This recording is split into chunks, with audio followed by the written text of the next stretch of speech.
السلام عليكم ورحمة الله وبركاته. نحمده ونصلي على رسوله الكريم. أما بعد، رب اشرح لي صدري ويسر لي أمري واحلل عقدة من لساني يفقهوا قولي.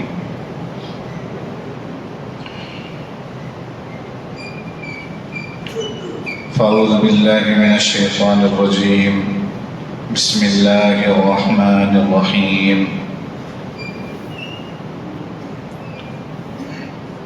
عليها ملائكة غلاظ شداد لا يعصون الله ما أمرهم ويفعلون ما يؤمرون. صدق الله العظيم. وقال النبي صلى الله عليه وسلم: إن دعوة المؤمن مستجابة لأخيه، أو كما قال عليه الصلاة والسلام. اللهم صل على سيدنا محمد وعلى آل سيدنا محمد. اللهم صل على سيدنا محمد وعلى آل سيدنا محمد. اللهم صل على سيدنا محمد وعلى آل سيدنا محمد وبارك وسلم عليه. ബഹുമാനമുള്ള സത്യവിശ്വാസികളെ, അല്ലാഹു സുബ്ഹാനഹു വ തആല നമ്മുടെ ഒരുമിച്ചുകൂടലിനെ കബൂലാക്കുമാറാകട്ടെ. നമ്മുടെ നോമ്പുകൾ, നമസ്കാരങ്ങൾ, മറ്റിതര ഇബാദത്തുകളെല്ലാം അല്ലാഹു അവൻ്റെ ഔദാര്യം കൊണ്ട് സ്വീകരിക്കുമാറാകട്ടെ.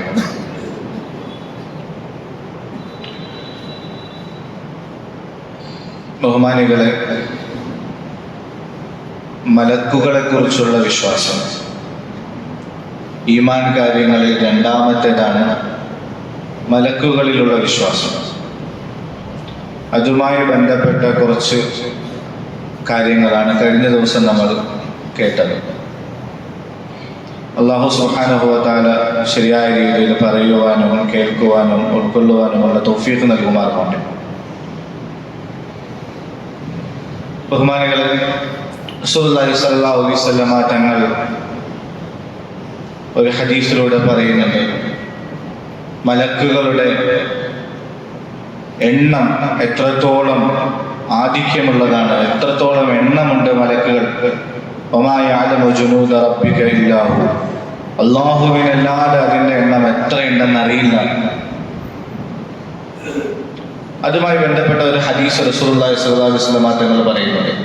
വിശുദ്ധമായ ഖുർആനിലുണ്ട്, വജീഅ യൗമഇദിൻ ബിജഹന്നം. ഖിയാമത്ത് നാളിൽ നരകത്തെ വലിച്ചു കൊണ്ടുവരപ്പെടും. സ്വർഗത്തെയും ഒരു ഭാഗത്ത് കൊണ്ടുവയ്ക്കും, നരകത്തെയും ഒരു ഭാഗത്ത് കൊണ്ടുവയ്ക്കും.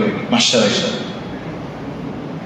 ആ മഹ്ശറിയുടെ അവസ്ഥകൾ പറയുന്ന ഒരു റിവായത്തിൽ നിബിധങ്ങൾ പറയുന്നുണ്ട്, നരകത്തെ വലിച്ചു കൊണ്ടുവരുന്ന സമയത്ത് ആ നരകത്തിന് 70,000 ചങ്ങലകളുണ്ടാകും. 70,000 ചങ്ങലകളിട്ടാണ് നരകത്തെ ഇങ്ങനെ വലിച്ചു കൊണ്ടുവരുന്നത്. ആ ഓരോ ചങ്ങലയിലും 70,000 മലക്കുകളായിരിക്കും പിടിച്ചിരിക്കുന്നത്. 70,000 ചങ്ങലകളുണ്ടാകും. ആ ഓരോ ചങ്ങലയും പിടിക്കുന്നത് 70,000 മലക്കുകളായിരിക്കും. ആ അവസ്ഥയിലാണ് ഭീകരമായ രീതിയിൽ അട്ടഹസിച്ചുകൊണ്ട് നരകത്തെ ഇങ്ങനെ മഹ്ശറിലേക്ക് കൊണ്ടുവരുന്നത്. അല്ലാഹു നമ്മളെ എല്ലാവരെയും നരകത്തിന്റെ ശിക്ഷയിൽ നിന്ന് കാക്കുമാറാകട്ടെ. നരകത്തിന്റെ ശിക്ഷയുടെ അല്പം പോലും ക്ഷമിക്കാൻ, സഹിക്കാൻ നമുക്ക് ആർക്കും കഴിയുകയില്ല. അതുകൊണ്ടാണ് റമദാനിൽ നമ്മൾ സാധാരണ ദുആ ചെയ്യുന്നത്, അശ്ഹദു അല്ലാ ഇലാഹ ഇല്ലല്ലാഹ് അസ്തഗ്ഫിറുല്ലാഹ് അസ്അലുകൽ ജന്ന വഅഊദു ബിക മിനൻ നാർ. 4 കാര്യങ്ങൾ റമദാനിൽ അധികമായി ചോദിച്ചുകൊണ്ടിരിക്കണം എന്ന് നബി സല്ലല്ലാഹു അലൈഹി വസല്ലം തങ്ങളെ പഠിപ്പിച്ചു. നമ്മളൊരു അർത്ഥത്തിൽ നമസ്കാരത്തിന് ശേഷം മാത്രമാക്കി മാറ്റി നിരന്തരമായി ചോദിച്ചുകൊണ്ടിരിക്കണമെന്നാണ് റസൂലുള്ളാഹി സ്വല്ലല്ലാഹു അലൈഹി വസല്ലം തങ്ങൾ പഠിപ്പിച്ചത്. അശ്ഹദു അല്ലാ ഇലാഹ ഇല്ലല്ലാഹ്, അല്ലാഹു അല്ലാതെ ആരാധനയ്ക്ക് അർഹൻ ആരുമില്ല എന്ന് ഞാൻ സാക്ഷ്യം വഹിക്കുന്നു. അസ്തഗ്ഫിറുല്ലാഹ്, അല്ലാഹുവേ ഞാൻ നിന്നോട് പാപമോചനം തേടുന്നു. അസ്അലുകൽ ജന്ന, നിന്നോട് ഞാൻ സ്വർഗത്തെ ചോദിക്കുന്നു. വഅഊദു ബിക മിനൻ നാർ, നിന്റെ നരകത്തിൽ നിന്ന് ഞാൻ കാവൽ തേടുന്നു. നമുക്കാർക്കും കഴിയില്ല. അതുകൊണ്ട് എപ്പോഴും അല്ലാഹുവേ നിന്റെ നരകത്തിൽ നിന്ന് നീ കാക്കണേ എന്ന് ദുആ ചെയ്തുകൊണ്ടേയിരിക്കും. മഹാനായ മൂസാ നബി അലൈഹിസ്സലാത്തു വസ്സലാം അല്ലാഹുവിനോട് ചോദിച്ചു, അല്ലാഹുവേ നിന്റെ മലക്കുകളുടെ എണ്ണം എത്രയാണ്? എത്ര മലക്കുകളുണ്ട് നിനക്ക്? അല്ലാഹു സുബ്ഹാനഹു വ തആല മറുപടി പറഞ്ഞു, അവർ 12 ഗോത്രങ്ങളുണ്ട് മലക്കുകൾ, 12 സംഘങ്ങളുണ്ട്. വീണ്ടും ചോദിച്ചു, ഒരു സംഘത്തിൽ എത്ര പേരുണ്ട്? അപ്പൊ അല്ലാഹു സുബ്ഹാനഹു വ തആല പറഞ്ഞു, ഭൂമിയിലെ മണൽത്തരികൾക്ക് സമാനമാണ് ഒരു സംഘത്തിലെ മലക്കുകൾ. അങ്ങനെയുള്ള 12 സംഘങ്ങളുണ്ട് മലക്കുകളുടെ സംഘങ്ങൾ എന്ന് അല്ലാഹു പറയുകയുണ്ടായി. എത്രയുണ്ടാവും? ഭൂമിയിലെ മണൽത്തരികൾ എണ്ണിയെടുക്കാൻ സാധിക്കുമോ? പറഞ്ഞു വന്നത് അത്രയും കൂടുതൽ എണ്ണം അള്ളാഹുവിന്റെ സൃഷ്ടികളായിട്ട് അള്ളാഹുവിന്റെ മുഴുവൻ കൽപ്പനകളും അനുസരിച്ചുകൊണ്ട് അള്ളാഹുവിന്റെ മലക്കുകളാണ്. അത്രയും വലിയ മലക്കുകളുടെ സംഘത്തിന്റെ ഉടമസ്ഥനാണ് അല്ലാഹു സുബ്ഹാനഹു വ തആല. നമ്മൾ പറഞ്ഞു, മലക്കുകളിൽ ഏറ്റവും പ്രധാനപ്പെട്ട മലക്ക് ജിബ്രീൽ അലൈഹിസ്സലാത്തു വസ്സലാമാണ്. മുഴുവൻ മലക്കുകളുടെയും നേതാവാണ് ജിബ്രീൽ അലൈഹിസ്സലാത്തു വസ്സലാം. ജിബ്രീൽ അലൈഹിസ്സലാത്തു വസ്സലാമിനെ ശരിയായ രൂപത്തിൽ, ജിബ്രീൽ അലൈഹിസ്സലാത്തു വസ്സലാമിന്റെ പൂർണ്ണ രൂപത്തിൽ റസൂലുള്ളാഹി സ്വല്ലല്ലാഹു അലൈഹി വസല്ലം തങ്ങൾ 2 തവണയാണ് കണ്ടിട്ടുള്ളത്. ബാക്കിയുള്ള സമയത്തെല്ലാം നമ്മൾ പറഞ്ഞതുപോലെ ഏതെങ്കിലുമൊക്കെ മനുഷ്യന്റെ രൂപത്തിലാണ് നബിതങ്ങളുടെ അടുക്കൽ വന്നിരുന്നത്. 2 സമയത്താണ് ആ യഥാർത്ഥ രൂപത്തിൽ ഭാവത്തിൽ നബിതങ്ങൾ കണ്ടത്. ഒരിക്കൽ ഇസ്രാ മിഅ്റാജിന് പോകുന്ന സമയത്ത് സിദ്റത്തുൽ മുൻതഹയിൽ വെച്ച്, സിദ്റത്തുൽ മുൻതഹ എന്ന് പറഞ്ഞാൽ ഈ പ്രപഞ്ചത്തിന്റെ അങ്ങേയറ്റം, അത് കഴിഞ്ഞിട്ടാണ് അള്ളാഹുവിന്റെ അടുക്കലേക്ക് പ്രവേശിച്ചത്. അവിടെ വെച്ച് ജിബ്രീൽ അലൈഹിസ്സലാത്തു വസ്സലാമിന്റെ പൂർണ്ണമായ രൂപത്തിൽ റസൂലുള്ളാഹി സ്വല്ലല്ലാഹു അലൈഹി വസല്ലം തങ്ങളെ കാണുകയുണ്ടായി. രണ്ടാമതായിട്ട് ഭൂമിയിൽ വെച്ച് തന്നെ ഒരിക്കൽ നബിതങ്ങൾ ജിബ്രീൽ അലൈഹിസ്സലാത്തു വസ്സലാമിനോട് ആവശ്യപ്പെട്ടു, അല്ലയോ ജിബ്രീലെ, നിന്റെ ശരിയായ രൂപം എനിക്കൊന്ന് കാണിച്ചു തരണം. ഒരു തങ്ങളെ അത് അങ്ങനെ പെട്ടെന്ന് കാണാൻ പറ്റുന്നതല്ല, അങ്ങേക്ക് താങ്ങാൻ സാധിക്കൂല, അത്ര ഭയങ്കരമായ രൂപമാണ്. നബിതങ്ങൾ പറഞ്ഞു, ഇല്ല, കാണിച്ചു തരണം. അങ്ങനെ ജിബ്രീൽ അലൈഹിസ്സലാത്തു വസ്സലാം തന്റെ പൂർണ്ണമായ രൂപം ഒരിക്കൽ കാണിച്ചു കൊടുക്കുകയുണ്ടായി. അദ്ദേഹം ഇങ്ങനെ, ജിബ്രീൽ അലൈഹിസ്സലാത്തു വസ്സലാം തന്റെ ചിറകുകൾ ഇങ്ങനെ വിടർത്തി ഇങ്ങനെ നിന്നപ്പോൾ പ്രപഞ്ചം മുഴുവനും മൂടുകയുണ്ടായി. അത്ര വിശാലമായ, അത്ര മഹാരൂപമായിരുന്നു ജിബ്രീൽ അലൈഹിസ്സലാത്തു വസ്സലാം. ഇങ്ങനെ 2 തവണയാണ് റസൂലുള്ളാഹി സ്വല്ലല്ലാഹു അലൈഹി വസല്ലം തങ്ങൾ ജിബ്രീൽ അലൈഹിസ്സലാത്തു വസ്സലാമിനെ കണ്ടിട്ടുള്ളത്. അതുപോലെ നമ്മുടെ റൂഹ് പിടിക്കുന്നതായ മലക്കുൽ മൗത്ത് അസ്രായീൽ അലൈഹിസ്സലാം, അസ്രായീൽ അലൈഹിസ്സലാത്തു വസ്സലാമിനെ കുറിച്ച് ഹദീസിൽ ഒരു സംഭവം വരുന്നുണ്ട്. ഏറ്റവും കഠിന ഹൃദയനായ, ഏറ്റവും കടുപ്പമുള്ള മലക്കാണ് അസ്രായീൽ. കടുപ്പമുള്ള മലക്കാണ്. ആദം നബി അലൈഹിസ്സലാത്തു വസ്സലാമിനെ സൃഷ്ടിക്കാൻ പോകുന്ന സമയത്ത് അല്ലാഹു സുബ്ഹാനഹു വ തആല ഒരു മലക്കിനെ ഭൂമിയിലേക്ക് അയച്ചു, മണ്ണെടുത്തു കൊണ്ടുവരാൻ വേണ്ടി. മണ്ണ് കൊണ്ടാണ് ആദം നബിയുടെ രൂപത്തെ സൃഷ്ടിച്ചത്. അങ്ങനെ മണ്ണെടുക്കാൻ വേണ്ടി ഭൂമിയുടെ അടുക്കലേക്ക് എത്തിയപ്പോൾ ആ മലക്കിനോട് മണ്ണ് പറഞ്ഞു, അല്ലാഹുവിൽ സത്യമായി ഞാൻ നിന്നോട് അപേക്ഷിക്കുന്നു, എന്നിൽ നിന്ന് ഒരു പൊടി പോലും നീ എടുത്തുകൊണ്ട് പോകല്ലേ. അപ്പൊ അല്ലാഹുവിൽ സത്യം ചെയ്തുകൊണ്ട് പറഞ്ഞപ്പോ ആ മലക്കിന് മനസ്സറിഞ്ഞു. ആ മലക്ക് തിരിച്ചു വന്നു. അല്ലാഹു ചോദിച്ചു, എന്തേ? അപ്പൊ അല്ലാഹുവേ, നിന്നെ സത്യം ചെയ്തുകൊണ്ട്, നിന്നെ മുൻനിർത്തിക്കൊണ്ട് ആ ഭൂമി എന്നോട് സത്യം ചെയ്തപ്പോൾ എനിക്കത് പൊളിക്കാൻ തോന്നിയില്ല, അതുകൊണ്ടാണ് മണ്ണെടുക്കാതെ തിരിച്ചു വന്നത്. ഇങ്ങനെ ഓരോരോ മലക്കുകളായിട്ട് അല്ലാഹു സുബ്ഹാനഹു വ തആല അയച്ചുകൊണ്ടിരുന്നു. അതിനോടൊക്കെ ഭൂമി ഇതേ മറുപടി പറഞ്ഞു. അവരൊക്കെ തിരിച്ചു വന്നു. അവസാനം അസ്രായീൽ അലൈഹിസ്സലാത്തു വസ്സലാമിനെ പറഞ്ഞു, പോയി മണ്ണെടുത്തിട്ട് വാ. അസ്രായീൽ അലൈഹിസ്സലാം വന്നപ്പോൾ ഭൂമി ഇതേ മറുപടി പറഞ്ഞു, എന്നെ എടുക്കരുത്, ദയവ് ചെയ്ത്. അസ്രായിൽ അലൈഹിസ്സലാത്തു വസ്സലാം മറുപടി പറഞ്ഞു, നിന്നെ സൃഷ്ടിച്ചത് ആരാണോ ആ അള്ളാഹുവാണ് എന്നെ പറഞ്ഞു വിട്ടത്, അതുകൊണ്ട് മാറി നിൽക്ക് എന്നെ പറഞ്ഞ് ഭൂമിയുടെ സത്യമൊന്നും കേൾക്കാതെ തന്നെ മണ്ണെടുത്തുകൊണ്ട് ആരെയും പരിഗണിക്കാത്ത ഹൃദയം ഹദീസിലൂടെ വരുന്നുണ്ട്. അതുകൊണ്ടാണ് അന്നാണ് അസ്രായിൽ അലൈഹിസ്സലാത്തു വസ്സലാമിനെ റൂഹിനെ പിടിക്കാനുള്ള ഉത്തരവാദിത്തം ഏൽപ്പിച്ചത്. മനുഷ്യൻ പല അവസ്ഥയിലായിരിക്കും. റൂഹ് പിടിക്കാൻ വേണ്ടി വരുമ്പോൾ ആ മലക്കിനോട് എന്നാണ് മനുഷ്യൻ പറയുകയാണ്, ഞാനൊരു അത്യാവശ്യത്തിലാണ്, കുറച്ച് കഴിഞ്ഞ് എന്നെ പിടിക്കും. ഉമ്മ കുഞ്ഞിനെ മുലയൊട്ടിക്കൊണ്ടിരിക്കുന്നു, ഞാനിതൊന്ന് കഴിയട്ടെ, അല്ലെങ്കിൽ എന്തെങ്കിലും ജോലി ചെയ്തുകൊണ്ടിരിക്കുന്നു, ഞാനിതൊന്ന് കഴിയട്ടെ എന്ന് യാചിച്ചാൽ എന്ത് പറ്റും? എന്നാ പിന്നെ അത് കഴിയട്ടെ എന്ന് പറയും. ഇല്ല, ആരെയും ഒന്നും പരിഗണിക്കുകയില്ല. റൂഹ് പിടിക്കേണ്ട സമയം എത്തിക്കഴിഞ്ഞാൽ പിന്നെ ഒരു നിമിഷം അങ്ങോട്ടോ ഇങ്ങോട്ടോ മാറുകയില്ല. അത് ചെയ്യണമെങ്കിൽ കടുത്ത ഹൃദയം വേണം. അങ്ങനെയാണ് അസ്രായിൽ അലൈഹിസ്സലാത്തു വസ്സലാമിനെ ഉത്തരവാദിത്തം ഏൽപ്പിച്ചത്.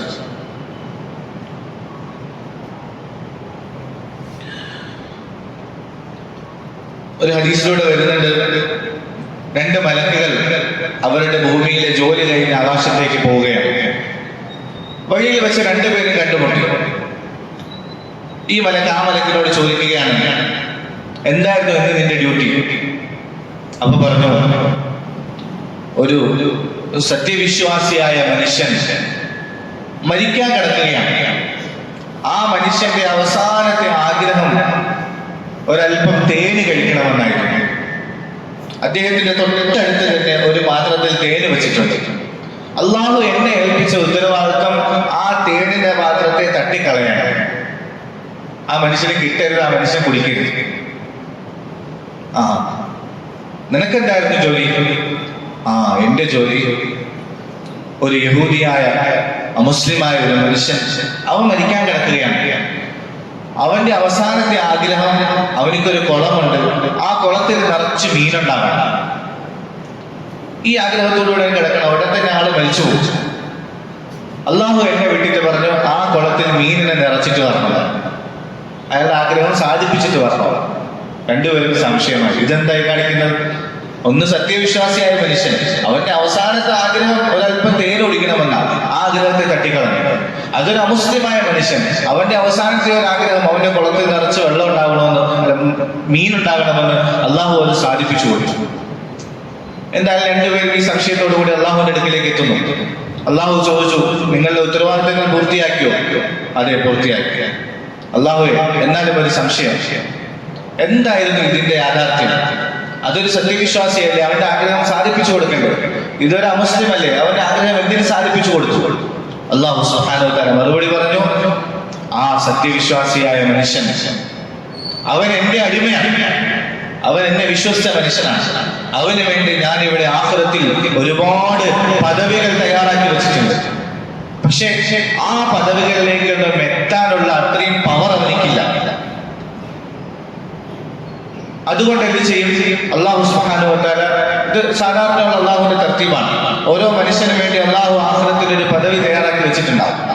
പക്ഷേ ചില ആളുകൾ സ്വന്തമായിട്ട് അമൽ ചെയ്ത് നന്മകൾ ചെയ്ത് ആ പദവിയിലേക്ക് എത്തിച്ചേരും. ചില ആളുകൾക്ക് അത്രയും ഒന്നും പവർ ഉണ്ടാവില്ല, അത്രയും വിവാദത്തുകൾ ചെയ്ത് ആ ഉയർന്ന പദവിയിലേക്ക് എത്താൻ കഴിഞ്ഞെന്ന് വരില്ല. അതിന് പരിഹാരമായിട്ട് അള്ളാഹു എന്ത് ചെയ്യും? ദുനിയാവിൽ ചെറിയ ചെറിയ ബുദ്ധിമുട്ടുകൾ കൊടുക്കും, ചെറിയ ചെറിയ രോഗങ്ങൾ കൊടുക്കും, ചെറിയ ചെറിയ പ്രയാസങ്ങൾ കൊടുക്കും, വിഷമങ്ങൾ കൊടുക്കും. ഇതൊക്കെ കാരണമായി അള്ളാഹു അവന്റെ പദവികളെ ഉയർത്തി ഉയർത്തി ഉയർത്തി ആ ദർജയിലേക്ക് എത്തും. ദുനിയാവിൽ നമുക്ക് ബുദ്ധിമുട്ടുകൾ ഉണ്ടാകുന്നത് അള്ളാഹുവിന് നമ്മളോട് ഇഷ്ടമില്ലാത്തത് കൊണ്ടല്ല. ദുനിയാവിൽ നമുക്ക് പ്രയാസങ്ങൾ ഉണ്ടാകുന്നത് അള്ളാഹു എന്നോട് ചെയ്ത അക്രമമല്ല. നമ്മളൊക്കെ ചിന്തിക്കും, ഞാൻ ഇത്രയും വിവാഹത്തുകൾ ചെയ്തിട്ടും എനിക്ക് മാത്രം എന്തിന് ഇങ്ങനെയൊക്കെ സംഭവിക്കുന്നു? ഞാൻ 5 വക്ത് നിസ്കരിക്കല്ലേ, എന്നിട്ട് എനിക്കെന്തിന് അള്ളാഹു ഇതൊക്കെ തരുന്നു? എത്രയോ പേര് അവിടെ നിന്നെ അനുസരിക്കാതെ നടക്കുന്നു, എത്രയോ പേര് നിന്നെ അവിടെ എതിർത്തുകൊണ്ട് ജീവിക്കുന്നു, അവർക്കൊന്നും ഒരു ബുദ്ധിമുട്ടും വരുന്നില്ല, എനിക്ക് മാത്രം എന്തിന് ബുദ്ധിമുട്ട് വരുന്നു?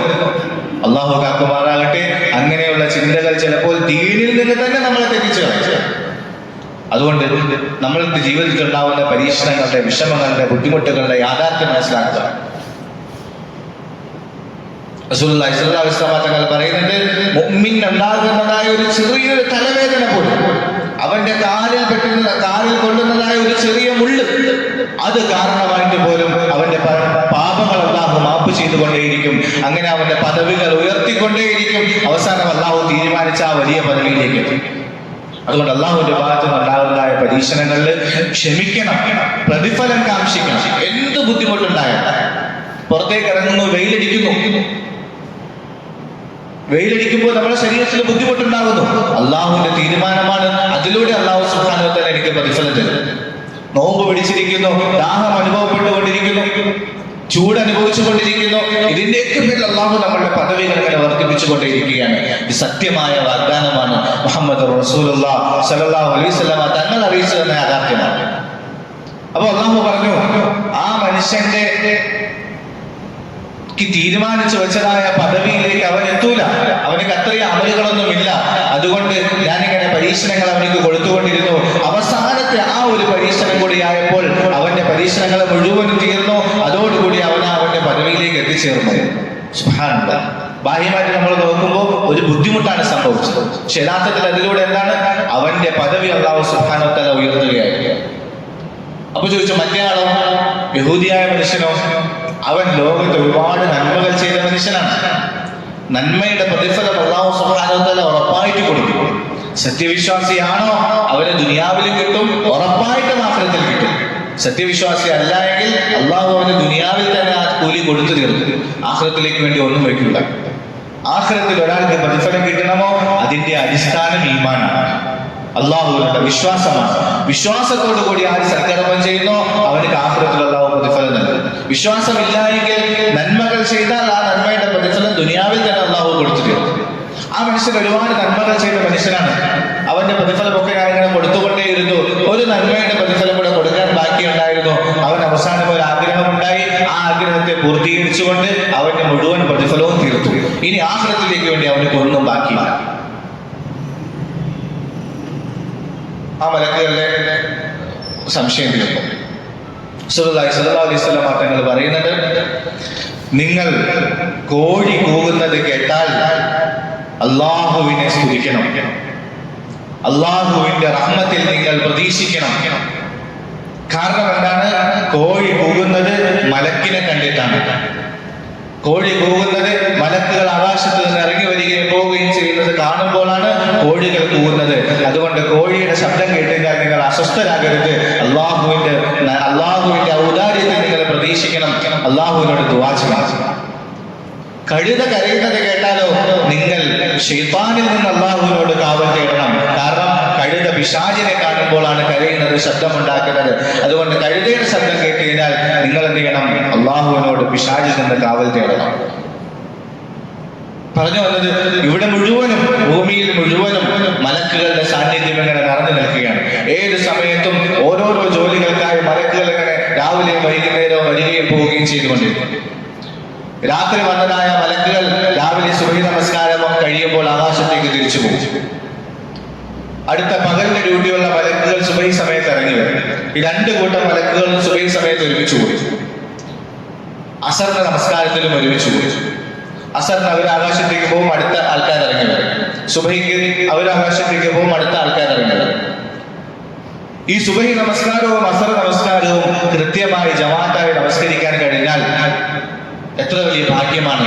ആകാശത്തേക്ക് കയറി പോകുന്നതായ മലക്കുകളോട് അല്ലാഹു സുബ്ഹാനഹു വ തആല ചോദിക്കും, നിങ്ങൾ പോയപ്പോൾ എന്റെ അടിമകളുടെ അവസ്ഥ എന്തായിരുന്നു? അല്ലാഹുവേ, ഞങ്ങൾ ഇറങ്ങി പോകുമ്പോൾ അവർ നമസ്കാരത്തിലായിരുന്നു. നിങ്ങൾ തിരിച്ചു വന്നപ്പോഴോ, സുബഹി നമസ്കാരത്തിൽ നിങ്ങൾ തിരിച്ചു വന്നപ്പോഴോ, നിങ്ങൾ തിരിച്ചു കയറി വരുമ്പോഴും അവർ അസർ നമസ്കാരത്തിലായിരുന്നു. ഞങ്ങൾ പോകുമ്പോഴും അവർ നമസ്കാരത്തിലായിരുന്നു, തിരിച്ചു വരുമ്പോഴും നമസ്കാരത്തിലായിരുന്നു. അള്ളാഹു പറയും, ആ അടിമകൾക്ക് ഞാൻ പുറത്തു കൊടുത്തിരിക്കുന്നു, ആ അടിമകൾക്ക് എല്ലാ നന്മകളും ഞാൻ വാഗ്ദാനം ചെയ്യുന്നു. കാരണം എന്താണ്? നിങ്ങൾ പോകുമ്പോഴും അവർ വിവാദത്തിലാണ്, തിരിച്ചു വരുമ്പോഴും വിവാദത്തിലാണ്.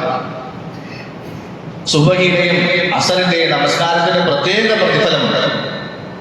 അല്ലാഹു സുബ്ഹാനഹു വ തആല നിലനിർത്താനുള്ള തൗഫീഖ് നൽകുമാറാകട്ടെ. റസൂലുള്ളാഹി സ്വല്ലല്ലാഹു അലൈഹി വസല്ലം തങ്ങൾ പറയുന്നുണ്ട്,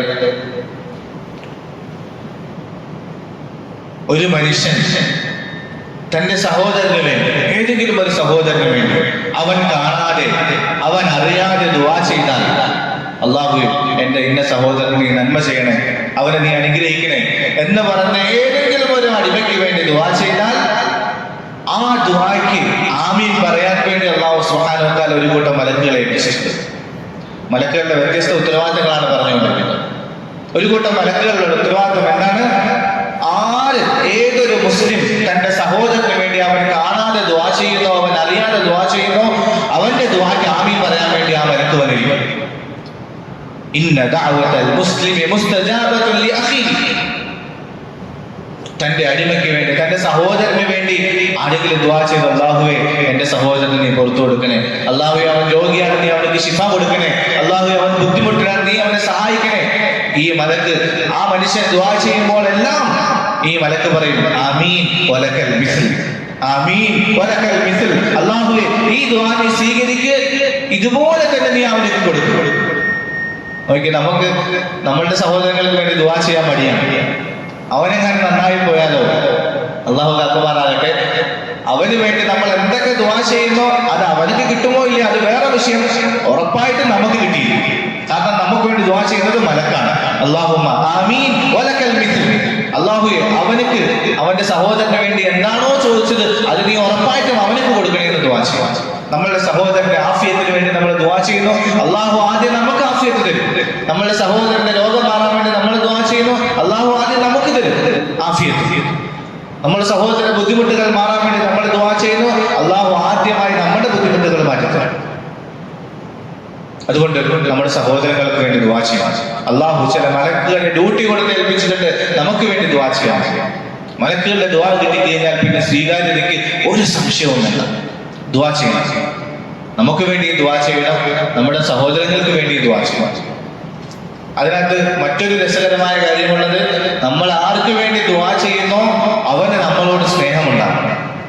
നമ്മൾ നമ്മുടെ സഹോദരന് വേണ്ടി അവൻ അറിയാതെ, അവൻ കേൾക്കാതെ നമ്മൾ ദുആ ചെയ്യുകയാണെങ്കിൽ നമ്മളോടുള്ള സ്നേഹം അല്ലാഹു അവന്റെ ഹൃദയത്തിൽ ഇട്ടു കൊടുക്കും. റസൂലുള്ളാഹി സ്വല്ലല്ലാഹു അലൈഹി വസല്ലം തങ്ങളുടെ വാഗ്ദാനമാണ്, മറ്റുള്ളവരുടെ സ്നേഹം കിട്ടാൻ, മറ്റുള്ളവരുടെ ഹൃദയത്തിൽ സ്നേഹം ഉണ്ടാകാനുള്ള ഒന്നാമത്തെ വഴി സലാം പറയുക, രണ്ടാമത്തെ വഴി അവന് വേണ്ടി അവൻ അറിയാതെ ദുആ ചെയ്യുക.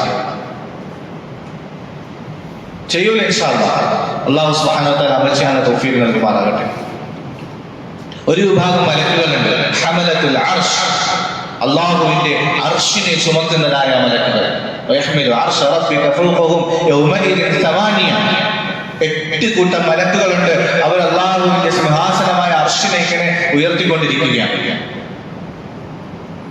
അതിനു ചുറ്റും വേറൊരു കൂട്ടം മലക്കുകൾ ഇങ്ങനെ എപ്പോഴും അല്ലാഹുവിനെ തസ്ബീഹ് ചെയ്തുകൊണ്ടേയിരിക്കും, അല്ലാഹുവിനെ സ്തുതിച്ചുകൊണ്ട് ഇങ്ങനെ തവാഫ് ചെയ്തുകൊണ്ടേയിരിക്കും. എന്നാൽ ശ്രദ്ധിക്കുക, റമദാൻ ആകുമ്പോൾ, ഇദാ ജാഅ റമദാൻ, അല്ലാഹു സുബ്ഹാനഹു വ തആല ആ മലക്കുകളോട് പറയും, നിങ്ങൾ തൽക്കാലത്തേക്ക് 1 മാസത്തേക്ക് തസ്ബീഹ് ഒന്നും ചെയ്യണ്ട. ഏത് നിമിഷവും അല്ലാഹുവിന്റെ അർശിനെ ചുറ്റിക്കൊണ്ട് ഇങ്ങനെ തസ്ബീഹ് ചെയ്തുകൊണ്ടേയിരിക്കുന്ന മലക്കുകളാണ്. ആ മലക്കുകളോട് അല്ലാഹു പറയും, നിങ്ങൾ ഇനി ഈ 1 മാസത്തേക്ക് തസ്ബീഹ് ഒന്നും ചെയ്യണ്ട.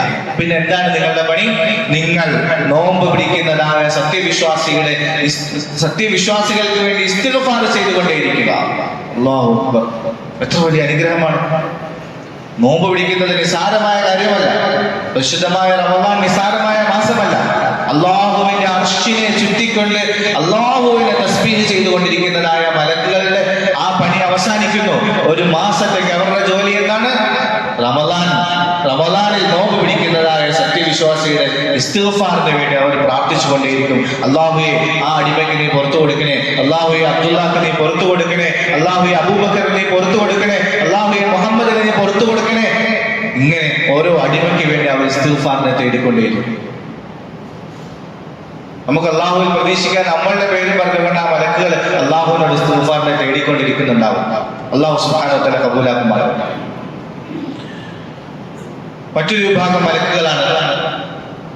ഒരു വിഭാഗം നരകത്തെ സംരക്ഷിക്കുന്ന മലക്കുകളുണ്ട്, ഒരു വിഭാഗം സ്വർഗത്തെ സംരക്ഷിക്കുന്ന മലക്കുകളുണ്ട്. നരകത്തെ സംരക്ഷിക്കുന്ന മലക്കിന്റെ പേരാണ് മാലിക്. അല്ലാഹു സുബ്ഹാനഹു വ തആല ഖുർആനിലൂടെ പറയുന്നുണ്ട്, അലൈഹാ മലായികത്തുൻ ഗിലാദുൻ ശിദാദ. നരകത്തിന്റെ ഉത്തരവാദിത്തം ഏൽപ്പിക്കപ്പെട്ടിരിക്കുന്ന മലക്കുകളാരെന്നറിയുമോ? അവര് കഠിന ഹൃദയരാണ്, ശക്തരാണ്, ഒരു മനസാക്ഷിയുമില്ലാത്തവരാണ്. മനുഷ്യരിങ്ങനെ തീയിൽ കിടന്നിങ്ങനെ കത്തിമറിയും, അവരിങ്ങനെ നിലവിളികളായിരിക്കും അവിടെ നിറച്ചു. പക്ഷേ ആ നിലവിളികൾ കേട്ടൊന്നും അവരുടെ മനസ്സിന് ഒരു അല്പവും കുലുക്കമുണ്ടാവൂല. ശിക്ഷയുടെ മേൽ ശിക്ഷ ഇങ്ങനെ ഉണ്ടായിക്കൊണ്ടേയിരുന്നു.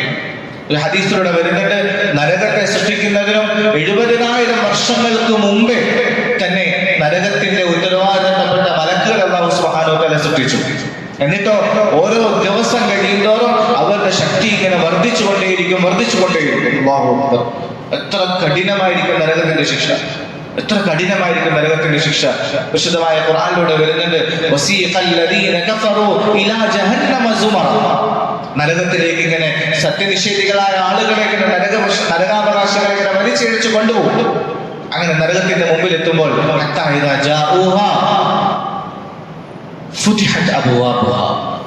അവരിങ്ങനെ അതിന്റെ വാതിലിന്റെ മുമ്പിലേക്ക് എത്തുമ്പോൾ നരകത്തിന്റെ വാതിൽ തുറക്കപ്പെടും. ആ നരകത്തിനെ കാക്കുന്നതായ മലക്കുകൾ ചോദിക്കും,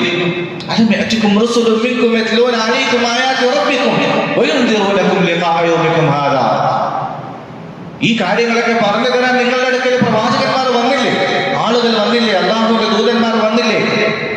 ഇങ്ങനെ ഒരു ദിവസം ഉണ്ടാകുമെന്നും ഇങ്ങനെയൊക്കെ ബുദ്ധിമുട്ട് അനുഭവിക്കേണ്ടി വരുമെന്നും ഇതൊക്കെ പറഞ്ഞില്ലേ നിങ്ങളുടെ അടുത്ത്? പിന്നെ എന്ത് പറ്റി നിങ്ങൾക്ക്? അവര് പറയും, ഒക്കെ പറഞ്ഞു തന്നു, ഞങ്ങളിതൊക്കെ കേട്ടതാണ്, ഞങ്ങളിതൊക്കെ പഠിച്ചതാണ്, ഞങ്ങളുടെ അടുക്കൽ ആളുകൾ വന്ന് പറഞ്ഞു തന്നതാണ്. പക്ഷേ ഞങ്ങളുടെ ദൗർഭാഗ്യം, ഞങ്ങൾ അക്രമികളായി പോയി, അതുകൊണ്ട് തന്നെ ഞങ്ങൾ കേട്ടില്ല, അനുസരിച്ചില്ല, അതനുസരിച്ച് ജീവിച്ചില്ല, അതിന്റെ പേരിൽ ഇവിടെ വരേണ്ടി വന്നു. അവരെല്ലാവരെയും എടുത്ത് നരകത്തിലേക്ക്.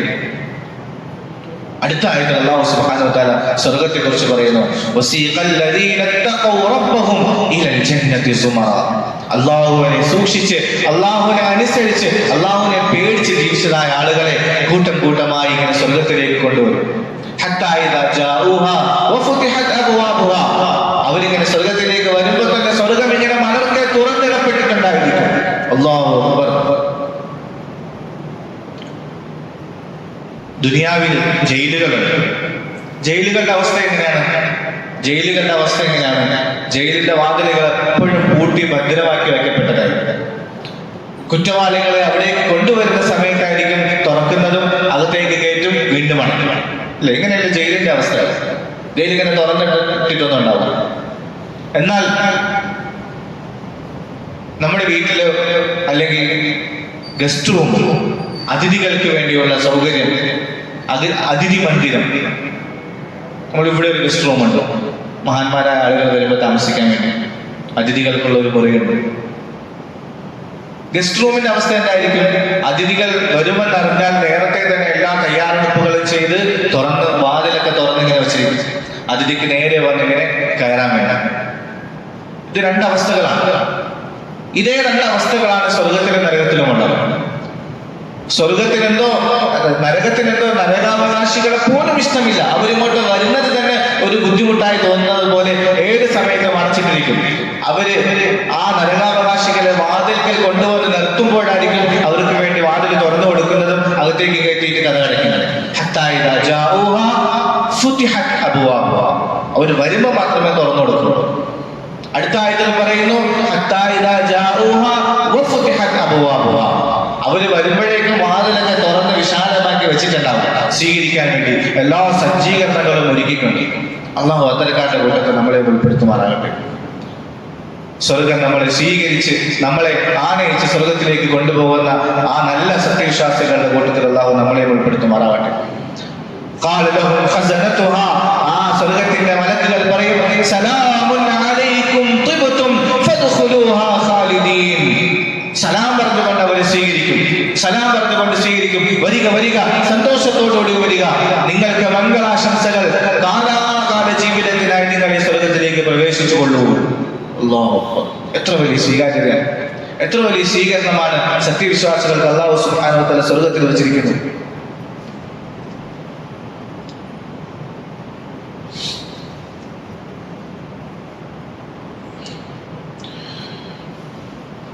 അതുപോലെ അസ്റായിൽ അലൈഹിസ്സലാത്തു വസ്സലാമിനെ കുറിച്ച് പറഞ്ഞു, മഹാനായ ഇബ്രാഹിം നബി അലൈഹി സ്വലാത്തു വസ്സലാമിനെ അല്ലാഹു സുബ്ഹാനഹു വ തആല ഖലീലാക്കാൻ വേണ്ടി തീരുമാനിച്ചു. ഇബ്രാഹിം നബിയുടെ വിശേഷണമാണ് ഖലീലുല്ലാഹ് ഇബ്രാഹിം അലൈഹിസ്സലാം. റസൂലുള്ളാഹി സ്വല്ലല്ലാഹു അലൈഹി വസല്ലം തങ്ങളുടെ വിശേഷണമാണ് ഹബീബുല്ലാഹ്. അത് അതിനേക്കാളും വലിയ ഗുണമാണ്, മഹത്വമാണ്. അപ്പൊ ഖലീലാക്കാൻ വേണ്ടി തീരുമാനിച്ചപ്പോൾ അല്ലാഹു സുബ്ഹാനഹു വ തആലയോട് അസ്റായിൽ അലൈഹിസ്സലാത്തു വസ്സലാം പറഞ്ഞു, അല്ലാഹുവേ, ഈ സന്തോഷ വാർത്ത ഇബ്രാഹിം നബിക്ക് ഞാൻ പോയി പറഞ്ഞു കൊടുക്കാം. ശരി, പൊയ്ക്കോ. അങ്ങനെ അസ്റായിൽ അലൈഹിസ്സലാത്തു വസ്സലാം ഇബ്രാഹിം നബിയുടെ അടുക്കൽ വന്നിട്ട് സന്തോഷ വാർത്ത അറിയിച്ചു. മഹാനായ അസ്റായിൽ അലൈഹിസ്സലാത്തു വസ്സലാമിനോട് ഇബ്രാഹിം നബി അലൈഹിസ്സലാത്തു വസ്സലാം ചോദിച്ചു, അല്ലയോ അസ്റായിലേ, നീ എങ്ങനെയാണ് സത്യനിഷേധികളുടെ റൂഹ് പിടിക്കാൻ വേണ്ടി വരുന്നത്? ആ രൂപം എനിക്കൊന്ന് കാണണം. പറഞ്ഞു, അല്ലാഹുവിന്റെ റസൂലേ, അല്ലയോ ഇബ്രാഹിം അലൈഹിസ്സലാം, അങ്ങേക്കത് താങ്ങാൻ കഴിയില്ല, അത്രയും ഭയാനകരമായ രൂപമാണ്. ഇല്ല, എനിക്കൊന്ന് കാണണം. അവസാനം നിർബന്ധത്തിന് വഴങ്ങി അസ്റായിൽ അലൈഹിസ്സലാത്തു വസ്സലാം പറഞ്ഞു, താങ്കൾ ഒന്ന് അങ്ങോട്ടേക്ക് നോക്കി, മുഖം ഒന്ന് തിരിക്കി. ഇബ്രാഹിം നബി അങ്ങോട്ടേക്കൊന്ന് മുഖം തിരിച്ചു. അപ്പോഴത്തേക്കും അസ്റായിൽ അലൈഹിസ്സലാത്തു വസ്സലാം തന്റെ ശരിയായ രൂപത്തിലേക്ക് വന്നു. ഇബ്രാഹിം നബി നോക്കുമ്പോൾ അല്ലാഹു അക്ബർ, അതിഭയാനകരമായ കറുകറുത്ത വിരൂപമായ ഒരു രൂപം. ശരീരത്തിൽ നിന്നല്ല, വായിൽ നിന്നും ചെവിയിൽ നിന്നും മൂക്കിൽ നിന്നും ഒക്കെ ഇങ്ങനെ തീജ്വാലകൾ ഇങ്ങനെ വന്നുകൊണ്ടിരിക്കുന്നു. അതിഭയാനകരമായ രൂപം. അത് കണ്ട് സഹിക്കാൻ വയ്യാതെ, താങ്ങാൻ പറ്റാതെ മഹാനായ ഇബ്രാഹിം അലൈഹിസ്സലാത്തു വസ്സലാം നിലത്ത് വീണു, ബോധം കെട്ട് നിലത്ത് വീണു. കുറച്ചു കഴിഞ്ഞ് ബോധം വന്നപ്പോൾ മഹാനായ ഇബ്രാഹിം അലൈഹിസ്സലാത്തു വസ്സലാം പറഞ്ഞു, അല്ലയോ അസ്റായിൽ, ഒരു മനുഷ്യൻ ജീവിതത്തിൽ മുഴുവനും സുഖങ്ങൾ അനുഭവിച്ചു, ജീവിതത്തിൽ മുഴുവനും സുഖിച്ച് ജീവിച്ച മനുഷ്യനാണ്. എന്നിട്ടും ജീവിതത്തിൽ മുഴുവനും എല്ലാ സുഖവും ആസ്വദിച്ച് അല്ലാഹുവിനെ നിഷേധിച്ച് ജീവിച്ചു. എന്നിട്ട് അവസാനം നിന്റെ ഈ രൂപപ്രകാശം അവൻ കാണുന്നുണ്ടെങ്കിൽ അവന്റെ ശിക്ഷയ്ക്ക് ഇത് തന്നെ മതി. അവന്റെ മുഴുവൻ തിന്മകളുടെ ശിക്ഷയ്ക്ക് നിന്നെ കാണൽ തന്നെ ധാരാളമാണ്. അത്ര ഭയാനകരമാണ് നിന്റെ രൂപം. അല്ലാഹു നമ്മളെയൊക്കെ കാക്കുമാറാകട്ടെ. മലക്കുകൾ സന്തോഷത്തോടുകൂടി വരിവരിയായി വന്ന് സ്വർഗത്തിന്റെ ചിത്രം കാണിച്ചുകൊണ്ട് സലാം പറഞ്ഞുകൊണ്ട് ആനയിച്ച് സ്വർഗത്തിലേക്ക് കൊണ്ടുപോകുന്ന സത്യവിശ്വാസികളുടെ മരണം അല്ലാഹു നമുക്ക് നസീബാക്കുമാറാകട്ടെ. ചോദിച്ചു, സത്യവിശ്വാസികളുടെ അടുക്കൽ നീ എങ്ങനെയാ വരുന്നത്? രണ്ടാമത് അപ്പൊ പറഞ്ഞു, താങ്കളൊന്ന് അങ്ങോട്ടേക്ക് മുഖം തിരിച്ചു. നേരെ നോക്കുമ്പോൾ സുന്ദരനായ, സുഗന്ധം ഇങ്ങനെ അടിച്ചു വീശുന്ന, വെളുത്ത വസ്ത്രം ധരിച്ച ശുഭവസ്ത്രധാരിയായ ഒരു മനുഷ്യൻ കണ്ടാൽ ഇങ്ങനെ നോക്കി നിന്നു പോകും. അത്ര സൗന്ദര്യം തുളുമ്പുന്ന ഒരു മനുഷ്യന്റെ രൂപത്തിൽ നിൽക്കുന്നു. അല്ലാഹു അക്ബർ. അത് കണ്ടിങ്ങനെ ആസ്വദിച്ചുകൊണ്ട് ഇബ്രാഹിം അലൈഹിസ്സലാത്തു വസ്സലാം പറയുകയുണ്ടായി, അല്ലയോ ഇസ്രായേൽ, ഒരു മനുഷ്യൻ സത്യവിശ്വാസി ജീവിതം മുഴുവനും ബുദ്ധിമുട്ടിലാണ് കഴിഞ്ഞുകൂടിയത്, ജീവിതം മുഴുവനും കഷ്ടപ്പാടിലാണ് കഴിഞ്ഞുകൂടിയത്.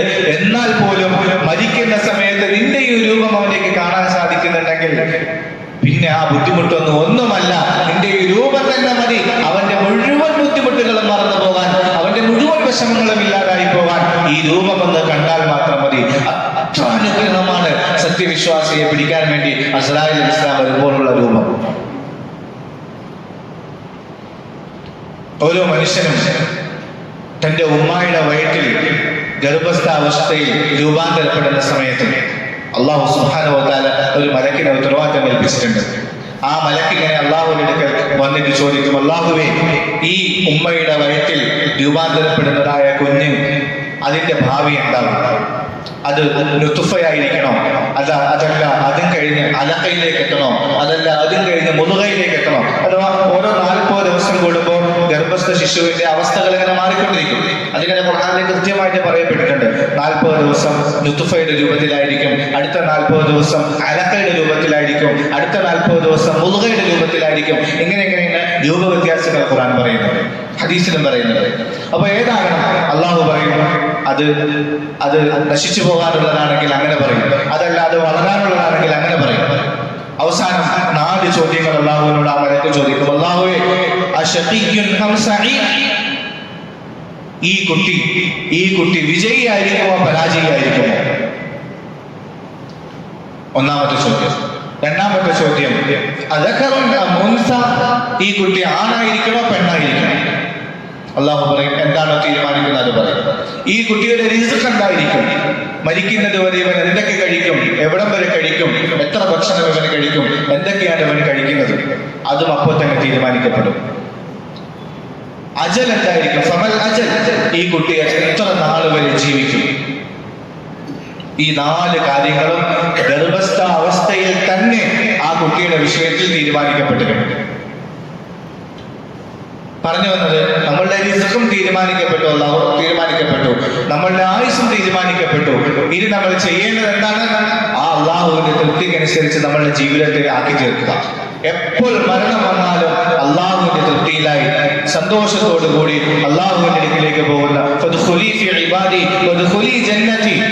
അള്ളാഹുവിന്റെ നല്ല അടിമകളുടെ കൂട്ടത്തിൽ കൂടി അള്ളാഹുവിന്റെ സ്വർഗത്തിലേക്ക് എത്തിച്ചേരുന്ന നല്ല ആളുകളായി മരിക്കാൻ സാധിക്കണം. അതുകൊണ്ട് നമ്മളുടെ ജീവിതങ്ങൾ നന്നാക്കണം, നമ്മളുടെ രാവും പകലും നന്നാക്കണം. ഇത്തരത്തിലുള്ളതായ അവസരങ്ങളെ പ്രയോജനപ്പെടുത്തിക്കൊണ്ട് അള്ളാഹുവിന്റെ തൃപ്തി നേടുന്ന അടിമകളായി ജീവിക്കാൻ സാധിക്കണം. ചുരുക്കത്തിൽ നമ്മൾ പറഞ്ഞുകൊണ്ടിരുന്നത് മലക്കുകളുടെ വിഷയത്തിലുള്ള വിശ്വാസങ്ങളാണ്. മലക്കുകൾ ആരാണ്, എന്താണ്, മലക്കുകളുടെ വിഷയത്തിൽ എന്തൊക്കെ നമ്മൾ വിശ്വസിക്കണം, മലക്കുകൾക്ക് എന്തൊക്കെ ജോലികളുണ്ട്, എത്ര മലക്കുകളുണ്ട്, ഇതൊക്കെ ചുരുങ്ങിയ രൂപത്തിൽ മനസ്സിലാക്കേണ്ടതുണ്ടായിരുന്നു. അല്ലാഹു സുബ്ഹാനഹു വ തആല മനസ്സിലാക്കാനുള്ള തൗഫീഖ് നൽകുമാറാകട്ടെ. അടുത്ത ദിവസം ഇൻഷാ അല്ലാഹ് ഈമാൻ കാര്യങ്ങളിൽ 3-മത്തേത് കിതാബുകളിലുള്ള വിശ്വാസം. കിതാബുകളിലുള്ള വിശ്വാസം എന്തൊക്കെയാണ് നമുക്ക് ഇൻഷാ അല്ലാഹ് അടുത്ത ദിവസം പഠിക്കാം. അല്ലാഹു സുബ്ഹാനഹു വ തആല പഠിക്കാൻ, പറയാൻ, കേൾക്കാൻ, അമൽ ചെയ്യാനുള്ള തൗഫീഖ് നമുക്ക് ഓരോരുത്തർക്കും നൽകി അനുഗ്രഹിക്കുമാറാകട്ടെ. ആഖിറു ദഅവാനാ അൽഹംദുലില്ലാഹി റബ്ബിൽ ആലമീൻ. അസ്സലാമു അലൈക്കും വറഹ്മത്തുള്ളാഹി വബറകാതുഹു.